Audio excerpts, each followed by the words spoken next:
जय हिंद, वंदे मातरम। साथियों, स्वागत है डेली स्टडी में। आज की वीडियो में बिहार सीईटी यानी कि बिहार बीएड का ऑफिशियल पेपर आपके साथ लेकर आया हूं, जो कि एग्जाम हुआ था 22 सितंबर 2020 को। देख लीजिए जीके जीएस का किस लेवल का प्रश्न पूछा गया था। ये जो है 100% ऑफिशियल पेपर है, आप इसको मिला लीजिएगा। तो चलिए शुरू करते हैं।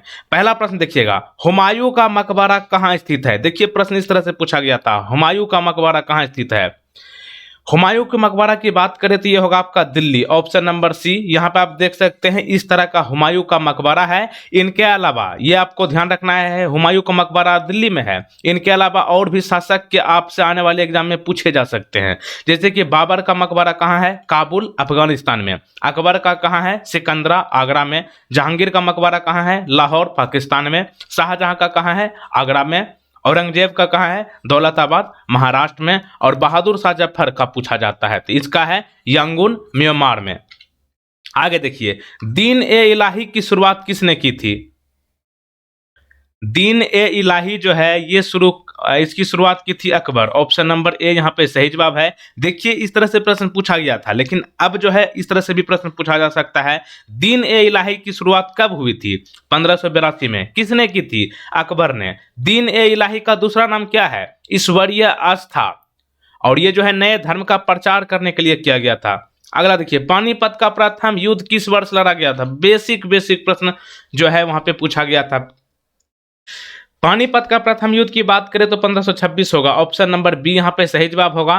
तो देखिए पानीपत का प्रथम युद्ध जो है 1526 में लड़ा गया था। कहां पर, हरियाणा के पानीपत के एक छोटे से गांव के पास लड़ा गया था। किसके बीच लड़ा गया था, मुगल सम्राट बाबर और इब्राहिम लोदी के बीच। यही 1526 में पानीपत के युद्ध के बाद जो है बाबर ने मुगल साम्राज्य की स्थापना की थी। अगला देखिए, हुमायूं नामा किसने लिखा था। ये सब के सब प्रश्न पूछा गया है। हुमायूं नामा की बात करें तो ये जो है गुलबदन बेगम लिखा है, ऑप्शन नंबर ए यहाँ पे सही जवाब है। गुलबदन बेगम कौन थी, तो ये जो है बाबर की पुत्री थी और इन्होंने ही जो है हुमायूं नामा लिखी है। अगला देखिए, महावीर का जन्म कहाँ हुआ था। महावीर का जन्म की बात करें तो ये होगा आपका कुंडग्राम, ऑप्शन नंबर बी यहाँ पे सही जवाब है। तो देखिए इनका पूरा नाम वर्धमान महावीर था और इनका जन्म बिहार में वैशाली के पास कुंडग्राम में हुआ था। और महावीर जो है जैन धर्म के कौन से नंबर के तीर्थकर थे, 24वें नंबर के। और बिहार के पावापुरी में इनका निधन हो गया था। और महावीर का प्रतीक क्या है, सिंह। ठीक है ना, इसको आप ध्यान रखिएगा, महावीर का प्रतीक क्या है, सिंह। पहला वेद कौन सा है, इतिहास का प्रश्न देखिए। पहला वेद कौन सा है, ये होगा आपका ऋग्वेद, ऑप्शन नंबर डी यहाँ पे सही जवाब है। देखिए ऋग्वेद जो है पहला वेद है और दुनिया के सबसे पुराने धार्मिक ग्रंथों में से एक है। और ऋग्वेद जो है 1500 से 1000 ईसा पूर्व का सबसे पुराना वेद है। और इनके अलावा साम वेद के बारे में आपने नाम सुना होगा, साम वेद, यजुर्वेद और अर्थवेद। साम वेद जो है किसके बारे में है, संगीत और भजनों के बारे में है। यजुर्वेद का संबंध किससे है, यज्ञों से है। और अर्थवेद जो है जादू और चिकित्सा के बारे में व्याख्या करती है। बंगाल का विभाजन किस वर्ष हुआ था। बंगाल का विभाजन हुआ था 1905 में, ऑप्शन बी यहाँ पे सही जवाब है। लेकिन प्रश्न आपसे इस तरह से पूछ लेगा कि बंगाल का विभाजन किसके समय में हुआ, लॉर्ड कर्जन के समय में। कब, 16 अक्टूबर 1905 को बंगाल को जो है पश्चिमी बंगाल और पूर्वी बंगाल में विभाजित किया गया था। चंपारण आंदोलन की शुरुआत किसने की, बिल्कुल बेसिक सा प्रश्न है। इतिहास अगर आप थोड़ा सा भी पढ़े होंगे तो इस प्रश्न का आसानी से आप जवाब दे पाएंगे। चंपारण आंदोलन की शुरुआत जो है महात्मा गांधी जी ने किया था, तो ऑप्शन ए यहाँ पे सही जवाब है, महात्मा गांधी। चंपारण सत्याग्रह कब शुरू हुआ था, 1917 में, ठीक। और महात्मा गांधी द्वारा जो है तीनकठिया प्रणाली की समस्या को देखने के लिए शुरू किया गया था चंपारण सत्याग्रह। और इसमें होता क्या था, चंपारण के किसानों को कुल भूमि के 3/20 यानी कि 20 में से 3 भाग हिस्से पर नील उगाने के लिए मजबूर किया गया था। इसी कारण से महात्मा गांधी जी ने चंपारण सत्याग्रह शुरू किया था 1917 में। भारतीय राष्ट्रीय कांग्रेस की स्थापना किस वर्ष हुई थी। भारतीय राष्ट्रीय कांग्रेस की स्थापना की बात करें 1885 सही जवाब है। देखिए भारतीय राष्ट्रीय कांग्रेस की स्थापना 1885 में हुआ था। इंग्लिश में इसको कहते हैं Indian national Congress, short name होता है आईएनसी। तारीख क्या थी, 28 दिसंबर 1885 को। और कांग्रेस के जनक किसे माना जाता है, एल.एन. ऑक्टेवियन ह्यूम, ठीक। ए.ओ. ह्यूम भी इसको कहा जाता है, ए.ओ. ह्यूम। बिरसा मुंडा का संबंध किस राज्य से है?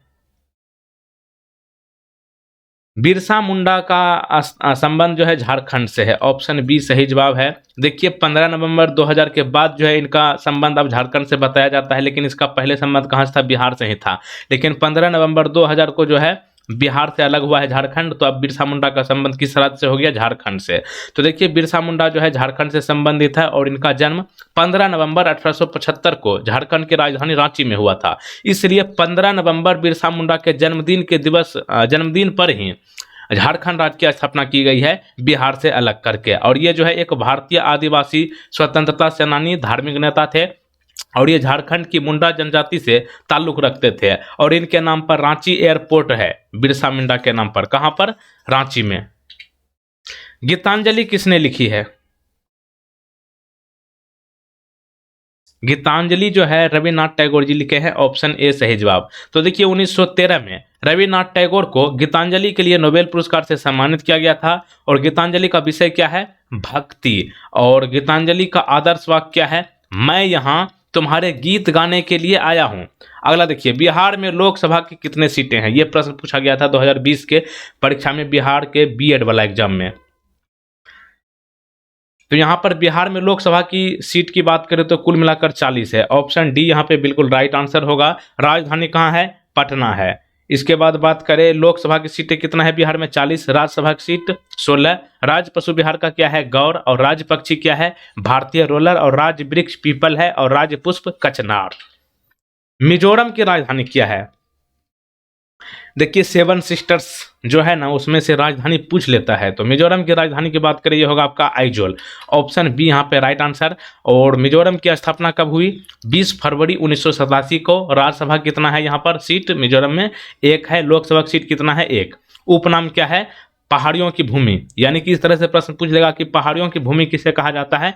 मिजोरम होगा। मिजो की भूमि कहा जाता है मिजोरम को। मिजोरम में कौन सी जनजाति पाई जाती है? लुसाई और कुकी।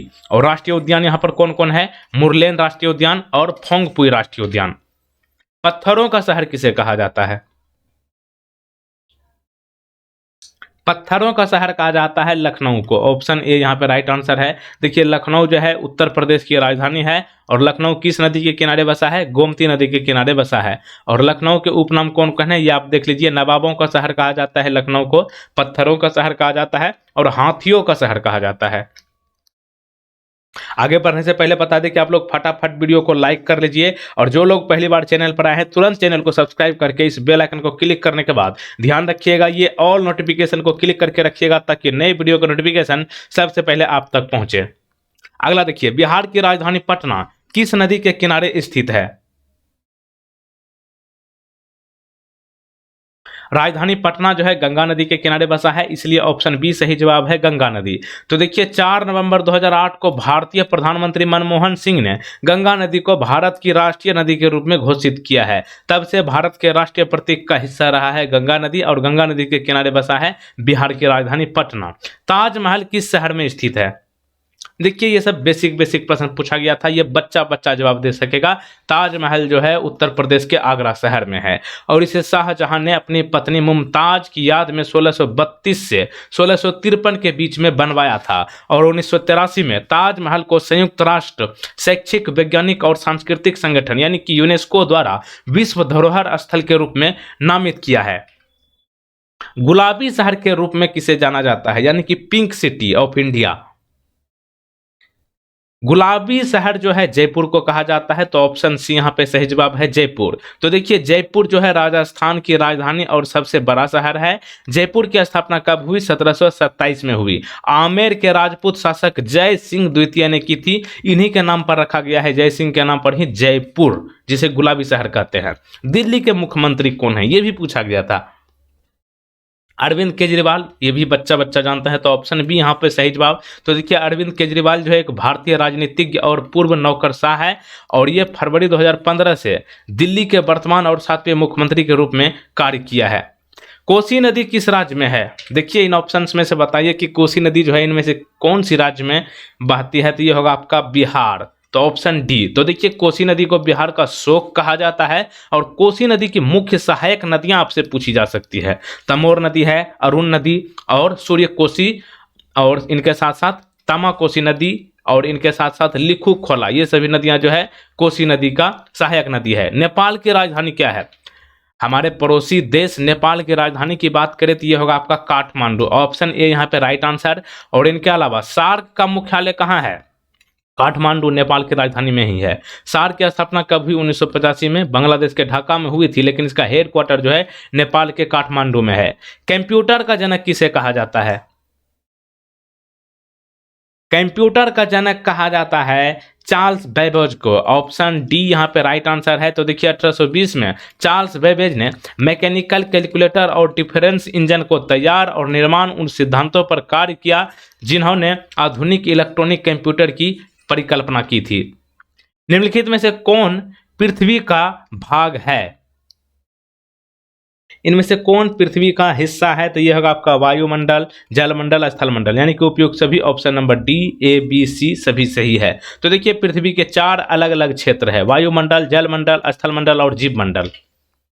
पृथ्वी के जीवमंडल में इनमें से कौन शामिल है? ये होगा आपका वायुमंडल, जलमंडल, स्थलमंडल, यानी कि उपयुक्त सभी पृथ्वी के जीवमंडल में शामिल है, वायुमंडल, जलमंडल और स्थलमंडल। तो यहाँ पे ऑप्शन डी यहाँ पे राइट आंसर होगा, उपयुक्त सभी। पृथ्वी पर किसी स्थान को किसकी सहायता से दिखाया जा सकता है? पृथ्वी पर जो है किसी स्थान को दिखाया जाता है किसकी मदद से? तो ये होगा आपका अक्षांश और देशांतर, यानी कि उपयुक्त ए और बी दोनों। तो ऑप्शन सी सही जवाब।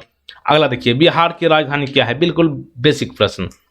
बिहार की राजधानी है पटना, जो कि गंगा नदी किनारे बसा है। तो ऑप्शन सी यहाँ पे सही जवाब है। बिहार की स्थापना कब हुई? 22 मार्च 1912 को, इसलिए प्रत्येक साल 22 मार्च को बिहार दिवस मनाया जाता है। और राज्य का दर्जा बिहार को कब मिला? 26 जनवरी 1950 को। और राजधानी है पटना और वर्तमान में राज्यपाल है फागू चौहान, मुख्यमंत्री तो जानते हैं नीतीश कुमार जी है। बिहार के राज्यपाल कौन है? अभी मैंने आपको तुरंत बताया फागू चौहान है बिहार के राज्यपाल। अगला देखिए, डॉक्टर भीमराव अंबेडकर का जन्म किस राज्य में हुआ था? मोस्ट इंपोर्टेंट प्रश्न है। संविधान के जनक कहे जाने वाले डॉक्टर भीमराव अंबेडकर का जन्म ये जो है मध्य प्रदेश में हुआ था। तो ऑप्शन ए यहाँ पे राइट आंसर होगा। तो देखिए डॉक्टर भीमराव अंबेडकर का जन्म जो है 14 अप्रैल 1891 को डॉक्टर अंबेडकर नगर महू मध्य प्रदेश में हुआ था, इसलिए प्रत्येक साल 14 अप्रैल को डॉक्टर भीमराव अंबेडकर जयंती मनाया जाता है और इन्हें संविधान का पिता कहा जाता है। अगला देखिए, पंडित दीनदयाल उपाध्याय किस राजनीतिक दल से संबंधित थे? पंडित दीनदयाल उपाध्याय जो है ये आपका जनसंघ से संबंधित थे, ऑप्शन नंबर बी। तो देखिए पंडित दीनदयाल उपाध्याय का जन्म जो है 25 सितंबर 1916 को हुआ था और मृत्यु 11 फरवरी 1968 को हुआ था। कहाँ पर? उत्तर प्रदेश के मुगल सराय, जिनका कि नाम इन्हीं के वजह से जो है नाम चेंज करके वहाँ पर रखा गया है पंडित दीनदयाल उपाध्याय मुगल सराय स्टेशन का नाम। तो आप ध्यान रखिएगा 11 फरवरी 1968 को इनकी मृत्यु हुई थी और 25 सितंबर 1916 को इनका जन्म हुआ था। जन्म कहाँ पर हुआ था? मथुरा, उत्तर प्रदेश में। और दीनदयाल उपाध्याय एक भारतीय राजनीतिज्ञ थे जो कि जनसंघ राजनीतिक दल से जुड़े थे। विंग्स ऑफ फायर पुस्तक के लेखक कौन है? विंग्स ऑफ फायर पुस्तक के लेखक की बात करें तो ये होगा आपका APJ Abdul Kalam, option number A यहाँ पे सही जवाब है। देखिए एपीजे अब्दुल कलाम जो है इनका जन्म 15 अक्टूबर 1931 को हुआ था रामेश्वरम में, जो कि तमिलनाडु स्टेट में है। और इनकी जयंती को राष्ट्रीय नवाचार दिवस के रूप में मनाया जाता है। तो प्रश्न ये बन जाता है कि राष्ट्रीय नवाचार दिवस कब मनाया जाता है? 15 अक्टूबर को। किनके जन्मदिन पर? एपीजे अब्दुल कलाम के जन्मदिन पर। और मृत्यु इनका जो है 27 जुलाई 2015 को मेघालय की राजधानी शिलांग में हो गया था। भारतीय संविधान का कौन सा अनुच्छेद राज्यों में राष्ट्रपति शासन लगाने से संबंधित है? यानी कि भारत में किसी भी राज्य में राष्ट्रपति शासन लगाया जाए तो राष्ट्रपति कौन सा अनुच्छेद का उपयोग करके? 356, ऑप्शन बी राइट आंसर। अगला देखिए, भारत के राष्ट्रपति कौन है? भारत के राष्ट्रपति है रामनाथ कोविंद जी, ऑप्शन बी यहाँ पे राइट आंसर होगा। रामनाथ कोविंद जो है भारत के राष्ट्रपति है और अनुच्छेद 52 में ये कहा गया है कि भारत का एक राष्ट्रपति होगा। तो प्रश्न इस तरह से पूछेगा कि भारत में एक राष्ट्रपति संविधान के किस अनुच्छेद में कहा गया है कि भारत में एक राष्ट्रपति होगा? तो अनुच्छेद 52। भूकंप को मापने वाला यंत्र इनमें से कौन सा है? भूकंप को मापने वाला यंत्र इनमें से सिस्मोग्राफ है, तो ऑप्शन ए यहाँ पे राइट आंसर। पृथ्वी पर सबसे बड़ा महासागर कौन सा है? पृथ्वी पर सबसे बड़ा महासागर की बात करें तो ये होगा आपका प्रशांत, ऑप्शन ए। और mariana गर्त जो है दुनिया की सबसे गहरी खाई है, तो डायरेक्ट प्रश्न पूछता है कि दुनिया की सबसे गहरी खाई कौन है? mariana गर्त। और ये कहाँ पर है? यही है प्रशांत महासागर, जो कि दुनिया का सबसे बड़ा महासागर है। और इस खाई की गहराई जो है 11,033 किलोमीटर है। अगला देखिए, ओजोन परत के क्षरण के लिए मुख्य रूप से कौन सी गैस जिम्मेदार है?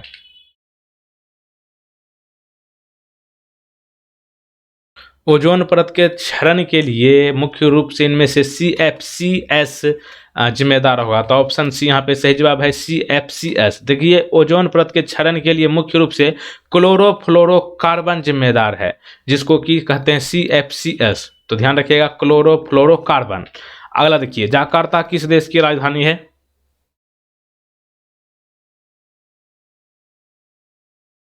जाकार्ता किस देश की राजधानी है? ये होगा आपका इंडोनेशिया, ऑप्शन बी यहाँ पे सही जवाब है। देखिए, नूसंतारा को जो है जनवरी 2022 में इंडोनेशिया की नई राजधानी के रूप में चुना गया है। अगर अब से आपसे पूछा जाए कि जाकार्ता इंडोनेशिया की राजधानी कहाँ है, तो यहाँ पे आपको जाकार्ता नहीं करना है बल्कि नूसंतारा करना है, क्योंकि जनवरी 2022 में इंडोनेशिया ने नई राजधानी के रूप में नूसंतारा को चुना है। और देखिए, मैंने जो आपको अभी थोड़ी देर पहले बताया था mariana गर्त की खाई की जो है, वहाँ पे गलती से हम बोल दिया था 11,033 किलोमीटर, जो कि ये यहाँ पे मीटर होगा, ठीक है ना, किलोमीटर नहीं होगा। 11,033 मीटर होगा mariana गर्त, जो कि प्रशांत महासागर में है, जो कि दुनिया की सबसे बड़ी खाई है। तो ध्यान रखिएगा 11,033 मीटर, ना कि किलोमीटर। अगला देखिए, भारत के पश्चिम में कौन सा महासागर स्थित है?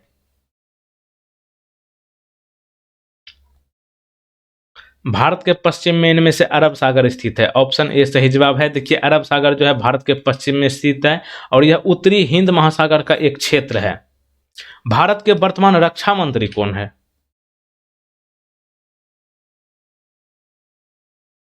भारत के वर्तमान रक्षा मंत्री है Rajnath Singh, option A right answer होगा। और राजनाथ सिंह जो है भारत के वर्तमान रक्षा मंत्री है। और रक्षा मंत्रालय का गठन कब हुआ था? 15 अगस्त 1947 को। और रक्षा मंत्री का कार्यकाल कितना होता है? 5 वर्ष होता है। रक्षा मंत्री की नियुक्ति कौन करते हैं? राष्ट्रपति द्वारा किया जाता है, प्रधानमंत्री की सलाह पर। और स्वतंत्र भारत के यानी कि आजादी के बाद पहला रक्षा मंत्री कौन बने थे? बलदेव सिंह। शिक्षा का अधिकार अधिनियम 2009 किस वर्ष से लागू किया गया है? देखिए, यहाँ पे 2009 लगा है अधिनियम में, तो यहाँ पे 2009 नहीं होगा। इसका सही जवाब होगा शिक्षा का अधिकार अधिनियम 2009 जो है 2010 में लागू हुआ है, तो ऑप्शन बी को आंसर कीजिए 2010। देखिए, शिक्षा का अधिकार अधिनियम को लोकप्रिय रूप से RTI अधिनियम 2009 के रूप में जाना जाता है। RTI मतलब राइट टू इंफॉर्मेशन। और इन्हें जो है 4 अगस्त 2009 को भारतीय संसद ने शिक्षा का अधिकार अधिनियम 2009 पारित किया, और यह अधिनियम जो है 1 अप्रैल 2010 को पूरी तरीके से लागू हुआ। तो यहाँ पे आपका क्या आंसर होगा? शिक्षा का अधिकार अधिनियम 2010 से लागू हुआ, तो ऑप्शन बी यहाँ पे राइट आंसर। इनमें से किस चीज के कमी के कारण एक विद्यालय के लिए सबसे बड़ी समस्या है? यानी कि इनमें से कौन सी चीज की अभाव के कारण विद्यालय के लिए सबसे बड़ी समस्या का सामना करना होगा? तो यह होगा आपका अच्छे शिक्षकों की अभाव के बाद जो है विद्यालय के लिए सबसे बड़ी समस्या होगी, तो ऑप्शन बी राइट आंसर होगा, अच्छे शिक्षकों का कमी। अगला देखिए, अधिगम के लिए छात्र का सबसे बड़ा गुण कौन सा होना चाहिए? मतलब एक छात्र में ऐसा कौन सा बड़ा गुण होना चाहिए जो उनके लिए बहुत अच्छा? तो यहाँ पे आपको सीखने की जिज्ञासा यानी कि इंटरेस्ट होना चाहिए, तब जो है वो स्टूडेंट जो है काफ़ी आगे चला जाएगा। यानी कि इंटरेस्ट होना चाहिए कोई चीज़ सीखने के लिए। जिस चीज़ में आपकी जो है चाहत या फिर जिज्ञासा रहेगी, उस क्षेत्र में आप बहुत तेज़ी से आगे बढ़ जाइएगा। देखिए, अब एक प्रश्न आपके लिए है। बिहार बीएड में जो है 40 प्रश्न मात्र जीके का पूछा जाता है, जो कि मैंने आपको करा दिया। अगर आप कहिएगा तो और भी टॉपिक हम आपको करा देंगे। फिलहाल आपके लिए एक प्रश्न है, भारत का राष्ट्रीय कवि किसे कहा जाता है? यह प्रश्न आपको नीचे इसका जो है आंसर कमेंट बॉक्स में बताना है। तब तक आप वीडियो को लाइक करके शेयर अपने दोस्तों के साथ जरूर कीजिएगा। मिलते हैं अगले वीडियो में। जय हिंद, वंदे मातरम।